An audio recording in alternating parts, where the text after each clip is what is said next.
नमस्कार दोस्तों, आज हम सुनेंगे सोमवार की व्रत कथा। प्राचीन काल की बात है। एक गांव में एक साहूकार रहता था। साहूकार बहुत धनी था, लेकिन उसकी कोई संतान नहीं थी। साहूकार अपने वंश को लेकर हमेशा चिंतित रहता था। साहूकार भगवान शिव को प्रसन्न करने के लिए सोमवार का व्रत रखता था और व्रत के दौरान भगवान शिव पार्वती की पूजा करता और शाम को शिवलिंग पर दीपक जलाता था। साहूकार की पूजा अर्चना को देखकर एक दिन माता पार्वती ने भगवान शिव से कहा, हे प्रभु, ये साहूकार आपका परम भक्त है। प्रति सोमवार को विधि विधान से आपकी पूजा करता है। मुझे लगता है कि आपको उसकी मनोकामना पूर्ण करनी चाहिए। शिवजी ने पार्वती जी की बात को सुनकर कहा, हे गौरी, ये संसार एक कर्म क्षेत्र है। जैसे एक किसान अपने खेत में बीज बोता है तो कुछ वक्त बाद उसे पेड़ मिलता है, उसी तरह इस संसार में आदमी जैसा कर्म करता है उसे उसका वैसा ही फल मिलता है। भगवान शिव बोले कि इसके कर्मों में संतान सुख नहीं है, लेकिन माता पार्वती ने भोले भंडारी से दोबारा आग्रह किया और कहा, हे नाथ, फिर भी आप इसकी मनोकामना पूर्ण कर दीजिए। यह आपका परम भक्त है। अगर आपने अपने भक्तों की इच्छा को पूर्ण नहीं किया तो वो आपकी पूजा आराधना क्यों करेंगे? माता पार्वती के इतना आग्रह करने पर भगवान शिव ने कहा, यह साहूकार बहुत धनवान है और इसके कोई पुत्र नहीं है, इसलिए ये सदैव चिंतित रहता है। लेकिन इसके भाग्य में संतान योग भी नहीं है। लेकिन तुम्हारे आग्रह करने पर मैं इसे पुत्र प्राप्ति का वरदान दे देता हूँ। लेकिन इसका जो पुत्र होगा वो केवल 12 सालों तक ही जीवित रहेगा।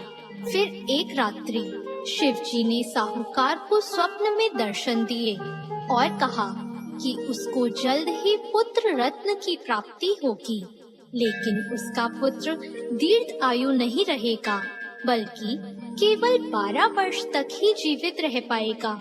यह बात सुनकर साहूकार ना तो प्रसन्न हुआ और ना ज्यादा दुखी हुआ।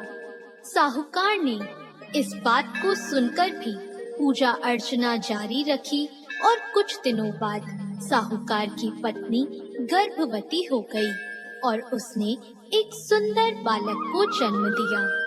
बालक के जन्म से घर पर हर्षो उल्लास का माहौल था, लेकिन साहूकार खुश नहीं था, क्योंकि उसको पता था कि उसके बालक का यह जीवन केवल 12 वर्ष तक का ही है और उसने किसी को भी यह बात नहीं बताई थी। जब साहूकार का बालक 11 वर्ष का हुआ तो साहूकार की पत्नी ने कहा कि अब इसका विवाह कर देना चाहिए, लेकिन साहूकार ने मना कर दिया और उसे शिक्षा के लिए काशी भेज दिया।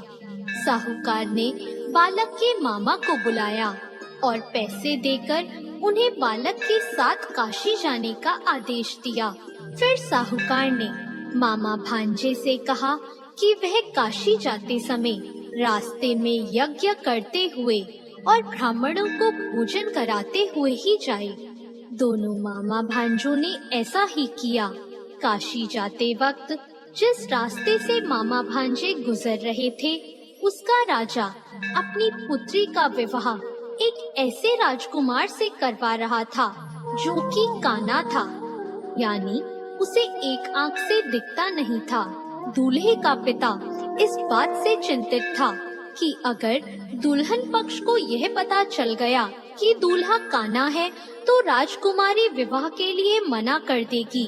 इसलिए उसने जब साहूकार के पुत्र को देखा तो उसने सोचा कि मैं अपने बालक के स्थान पर तोरण के वक्त इस बालक को बिठा दूंगा और दुल्हन के पक्ष वालों को पता भी नहीं चलेगा।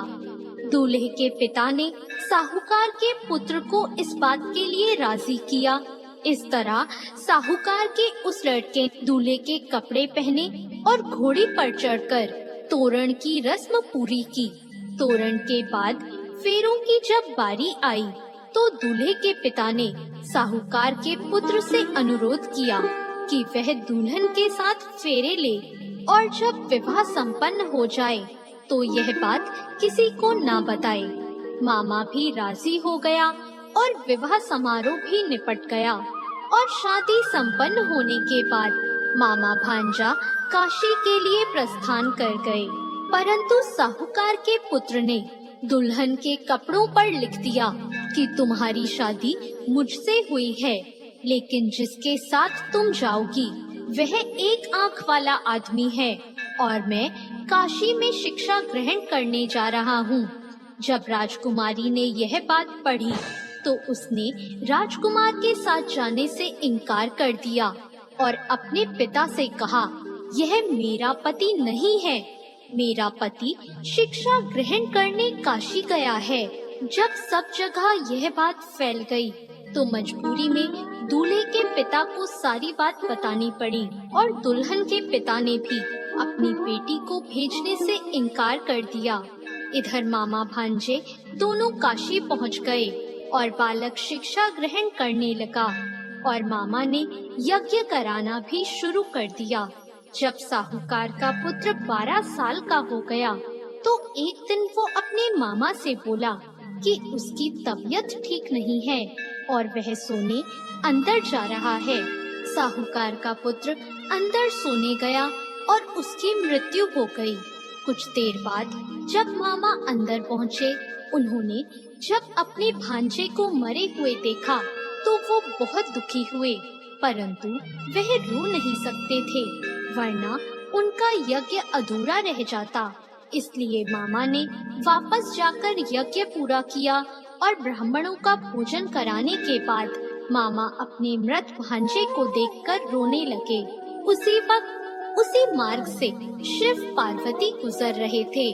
माता पार्वती ने किसी के रोने की आवाज सुनी तो उन्होंने शिवजी से कहा, हे प्रभु, कोई मनुष्य रो रहा है, चलो उसके दुखों को दूर कर देते हैं। शिव पार्वती मामा के पास गए और उन्होंने जब मृत बालक को देखा तो हैरान हो गए, क्योंकि वह भगवान शिव के आशीर्वाद से जन्मा साहूकार का पुत्र था। माता पार्वती ने कहा, हे नाथ, यह तो साहूकार का पुत्र है जिसको आपने केवल 12 वर्ष तक का जीवन दिया था। पार्वती जी ने मृत बालक को देखा तो उन्हें दया आ गई और उन्होंने शिवजी से कहा, प्रभु, आप इस बालक को जीवन दान दे दीजिए, वरना इसके माता पिता जीते जी मर जाएंगे। माता पार्वती के आग्रह करने पर शिवजी ने उनकी बात मान ली और उसे जीवन दान दे दिया। साहूकार का पुत्र जीवित हो गया और मामा भांजे अपने घर की ओर प्रस्थान के लिए चल दिए। रास्ते में साहूकार का पुत्र उसी शहर से गुजरा जहां उसका विवाह हुआ था। दुल्हन के पिता ने बालक को पहचान लिया और मामा भांजों को लेकर अपने महल आ गए। दुल्हन के पिता ने एक समारोह किया और अपनी पुत्री को साहूकार के साथ भेज दिया। जब साहूकार का बालक अपने घर पहुंचा तो उसके माता पिता छत पर बैठे थे और सोच रहे थे कि अगर उनका पुत्र सही सलामत वापस नहीं लौटा तो वे दोनों भी इसी छत से कूदकर अपनी जान दे देंगे। पर उसी समय उसके मामा वहां आ गए और उन्होंने बताया कि उनका पुत्र जीवित है और विवाह करके वापस लौटा है। साहूकार ने अपने बालक को जीवित देखा तो खुशी से उसका स्वागत किया और साहूकार का पूरा परिवार खुशी खुशी अपना जीवन बिताने लगा। जैसे भोलेनाथ ने इस परिवार पर कृपा करी, ऐसी कृपा सब पर करना। तो दोस्तों, कैसी लगी आपको आज की ये कथा? ऐसी और कथाओं के लिए हमारे चैनल भक्ति ज्ञान को सब्सक्राइब करें।